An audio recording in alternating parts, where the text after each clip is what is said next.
Après une transplantation cardiaque, cet homme a cherché à retrouver son donneur. Quand il l'a découvert, ceci s'est produit. Salut à tous et bienvenue sur AZ237. Bruce s'est réveillé après une anesthésie et a repris conscience. Au début, il voyait le monde entier comme une collection d'images et de formes floues à dominante blanche. Ce n'est que lorsqu'il a réussi à ouvrir complètement les yeux qu'il a réalisé qu'il se trouvait dans une chambre d'hôpital. Il venait de terminer une opération et se remettait peu à peu. Avant qu'il ne puisse rassembler ses pensées, un médecin en tenue médicale et en blouse blanche s'est approché de lui. Quelle pourrait être l'histoire derrière ce jeune homme et l'opération qui lui a été faite? Si vous voulez le savoir, restez avec nous jusqu'à la fin de la vidéo pour le découvrir. Mais avant de commencer, voici la question du jour. Grattez-moi, une forme dansante apparaît, le rouge vire au noir. Qui suis-je? Donnez-nous votre réponse dans les commentaires. La réponse exacte vous sera donnée à la fin de la vidéo. N'hésitez pas à liker la vidéo pour nous encourager. Et si vous êtes nouveau sur la chaîne, abonnez-vous et activez la cloche de notification pour ne manquer aucune de nos prochaines vidéos. Le chirurgien était un grand homme d'une 50aine d'années. Le chirurgien cardiaque a dit doucement « Bonjour jeune homme, je suis le docteur Matthews. Votre transplantation s'est déroulée avec succès et votre vie n'est plus en danger. Le cœur du donneur était parfaitement compatible avec vous, comme nous l'avions prévu. » Bruce a levé doucement la tête et a vérifié le côté gauche de sa poitrine, qui était enveloppé de gaz et de bandages. « Docteur Matthews, monsieur, puis-je savoir qui était mon donneur ?» a-t-il finalement eu le courage de demander. C'est une information confidentielle. Cependant, si vous voulez vraiment le savoir, je peux vous dire le nom du donneur à condition que vous vous engagiez à le garder pour vous, dit Rupert Matthews en insistant sur le dernier mot. « Bien sûr, vous avez ma parole », a rassuré Bruce au médecin.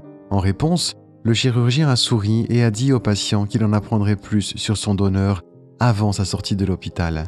En attendant, jeune homme, vous devez vous détendre, dormir, lire un livre et vous adapter à votre nouveau cœur. Vous en avez maintenant un qui fonctionne à merveille. Le médecin a fait ses adieux et est sorti de la chambre.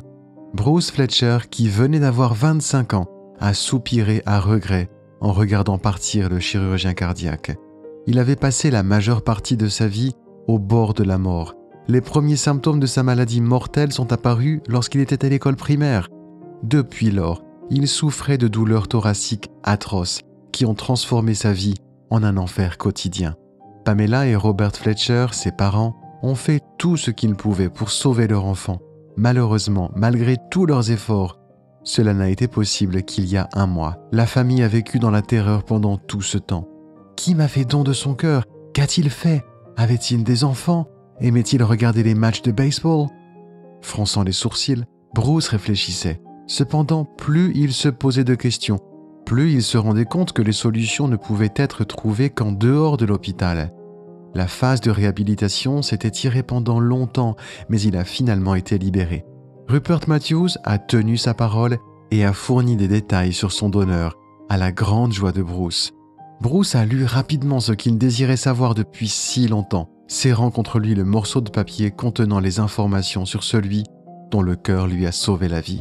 Howard Brooks était un professeur de philosophie de l'université. Bruce a lu en bougeant les lèvres en découvrant le nom de son sauveur. Décédé dans un accident de voiture, il avait choisi de devenir donneur peu avant sa mort. Un professeur d'université, c'est la dernière chose à laquelle je m'attendais. Je pensais que mon donneur serait un motard ou un sans-abri, pensait Bruce en mettant le morceau de papier dans son sac à dos. Il a été détourné de ces terribles pensées par les voix enthousiastes de ses parents, qui sont venus le chercher à l'hôpital.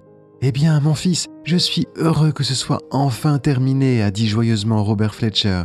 « Mais cela ne signifie pas que ton traitement est terminé. Tu dois encore prendre tes médicaments et venir pour des contrôles mensuels pendant les 6 prochains mois », rappela rapidement la mère de Bruce à son fils.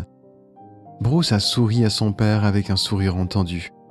Tous les 3 sont sortis alors de l'hôpital et se sont dirigés vers leur Chevrolet, qui était garé sur le parking de l'hôpital. Bruce a informé ses parents de son donneur lorsqu'ils sont arrivés à la maison. Pamela Fletcher était manifestement troublée lorsqu'elle a entendu le nom du sauveur de son fils. « Qu'est-ce qu'il y a, maman? Tout va bien ?» demanda Bruce, mais la femme s'était déjà ressaisie et a déplacé la discussion sur un autre sujet. Cependant, cet événement est resté gravé dans la mémoire de Bruce et l'a tourmenté pendant plusieurs jours. Pendant environ 2 semaines, il était inquiet. Il a finalement eu le courage d'aborder le sujet d'Howard Brooks avec sa mère. Madame Fletcher a d'abord paru étonnée et a tenté d'éviter de répondre à la question. Cependant, après avoir été témoin de la ténacité de son fils, elle a reconnu qu'ignorer la question n'était plus une option. « Je ne voulais pas te le dire, Bruce, mais essaie de comprendre ce que je vais te dire. Le fait est que j'ai eu une relation avec Howard Brooks à l'université, mais nous nous sommes séparés après une dispute sur quelque chose d'insignifiant. Je crois que c'était en grande partie à cause de sa mère. Cette femme ne m'a jamais vraiment aimé, balbutiait Pamela Fletcher à chaque syllabe. Après avoir entendu sa mère, Bruce a été pris de vertige et son cœur s'est emballé. Il ne savait pas quoi faire dans un tel scénario, alors il est allé dans sa chambre pour dormir. Eh bien, c'est ce qui s'est passé. Mon nouveau cœur vient de l'ex-petite amie de ma mère. Bruce a été pris de court par sa propre découverte. Pamela Fletcher a choisi de ne pas revenir sur cette conversation inoubliable avec son fils et a fait comme si rien ne s'était passé. Bruce, quant à lui, n'était pas prêt à abandonner si simplement. Il a décidé de découvrir les parents d'Howard Brooks par tous les moyens. Après tout, c'est la triste mort de ce dernier qui lui a donné l'occasion de vivre une vie normale. Se tournant vers le bureau d'assistance, il a rapidement retrouvé l'ancienne adresse de M. Brooks. Le jeune homme sentait le cœur de son donneur comme une boussole lui indiquant où il devait aller. Il a immédiatement localisé la maison qu'il cherchait sur Park Street. Il a appuyé avec précaution sur la sonnette, rassemblant son courage. Il a été étonné de voir une jeune femme d'environ 25 ans lui ouvrir la porte. Elle avait de beaux yeux bleus et des cheveux blonds ondulés. « Puis-je vous aider ?» demanda poliment la femme. « Je l'espère. La vérité est que le cœur de l'ancien propriétaire de cette maison bat la chamade dans ma poitrine. Puisque Howard Brooks a accepté de devenir un donneur d'organes avant sa mort, les médecins ont fait les tests et il était compatible pour moi. J'ai donc bénéficié de la procédure de transplantation, a dit Bruce d'un seul coup. La femme a fondu en larmes immédiatement après avoir entendu la confession du jeune homme. « S'il vous plaît, entrez. Mon nom est Lois, la fille d'Howard Brooks, expliqua la femme.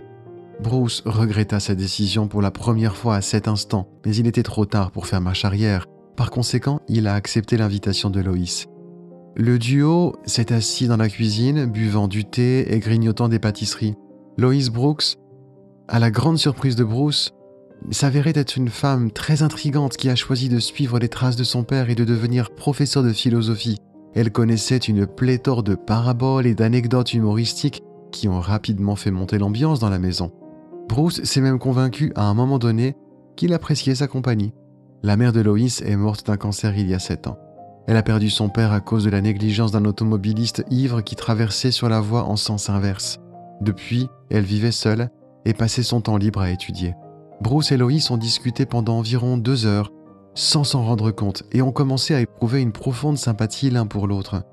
Lorsqu'il fut temps pour Bruce de partir, Lois lui proposa de revenir le lendemain pour une promenade dans le parc et pour nourrir les canards de l'étang.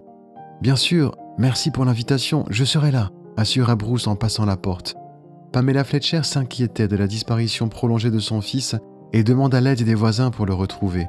Ce n'est que lorsqu'elle l'a vu sain et sauf qu'elle s'est enfin détendue. En effet, elle ne pouvait pas savoir que son enfant venait de rendre visite à la fille de son ex-petite amie. Comme promis, Bruce s'est rendu au parc le lendemain pour retrouver Lois. Le jeune duo riait joyeusement en achetant beaucoup de petits pains à un stand de nourriture et en le donnant aux canards. Les passants ne pouvaient s'empêcher de sourire lorsque Bruce tentait de nourrir tous les canards en même temps, déversant une cascade de boulettes et de miettes de pain dans le lac. Cette rencontre s'est bien mieux passée que la précédente, posant une base solide pour la forte connexion entre Bruce et Lois. Depuis lors, les jeunes gens se voient tous les jours. Ils passent tout leur temps libre ensemble. Malgré l'affection qu'il semble éprouver pour Lois, Bruce a peur de lui annoncer que sa mère est sortie avec son défunt père. Cependant, comme nous le savons tous, rien n'est jamais vraiment privé et le secret de Bruce ne fait pas exception. Un jour, il a parlé de sa mère à Lois. Cependant, la remarque de la femme a donné des sueurs froides à Bruce. « Es-tu certain que mon père n'a rien à voir avec ta naissance ? Et s'il était aussi ton père biologique ?» demanda Lois. « Ma mère aurait-elle vraiment pu tomber enceinte d'un autre homme ?» Bruce frissonnait de terreur à cette idée. Malheureusement, Il était bien conscient que sa mère hésiterait à divulguer la vérité sur son histoire. Cependant, il ne voulait pas briser son monde tel qu'il le connaissait et ne voulait pas non plus penser que Loïs était sa demi-sœur. Il s'est senti désespéré et déprimé après avoir eu du mal à assimiler cette information. La vérité était qu'il envisageait déjà sérieusement d'épouser Loïs. Il a été assommé par cette idée. Elle l'a tourmenté pendant plusieurs jours et juste au moment où il pensait qu'il n'y avait aucun moyen de se sortir de cette horrible situation, quelque chose s'est produit qui a tout changé. Tout a commencé lorsque Loïs a tendu un dossier à Bruce. « Qu'est-ce que c'est » demanda le jeune homme, surpris. « Ouvre-le et regarde l'intérieur » dit Loïs avec un sourire sinistre. Bruce ouvrit soigneusement le dossier et a parcouru son contenu. Il y avait une phrase en particulier qui se détachait du reste du texte qui disait « Pour renoncer à la garde de l'orpheline de 3 ans, Loïs Hill ». « Qu'est-ce que ça veut dire » demanda Bruce. « Cela implique que je ne suis pas la fille biologique d'Howard Brooke. Ils m'ont pris en charge il y a 22 ans. Je suis en fait une orpheline. Je nettoyais la chambre de mon père aujourd'hui et j'ai découvert ces documents sans le vouloir », a répondu Loïs. Le jeune homme était tellement ravi et soulagé qu'il a pris Loïs dans ses bras et l'a fait tourner dans la cour. Les jeunes gens qui riaient de façon hystérique étaient bien contents de ne pas être parents par le sang. Cela signifiait qu'une chose pour Loïs et Bruce. Ils pouvaient enfin annoncer leur fiançailles, se marier et fonder leur propre famille. Quelle est votre opinion au sujet de cette histoire ? Dites-le nous dans les commentaires. Et maintenant, la réponse à la question du jour, l'allumette. Bravo à tous ceux qui ont trouvé la bonne réponse. Nous voici arrivés au terme de cette vidéo. Merci de l'avoir regardée jusqu'à la fin. Surtout, n'oubliez pas de la liker et de la partager autour de vous. À très bientôt sur AZ237.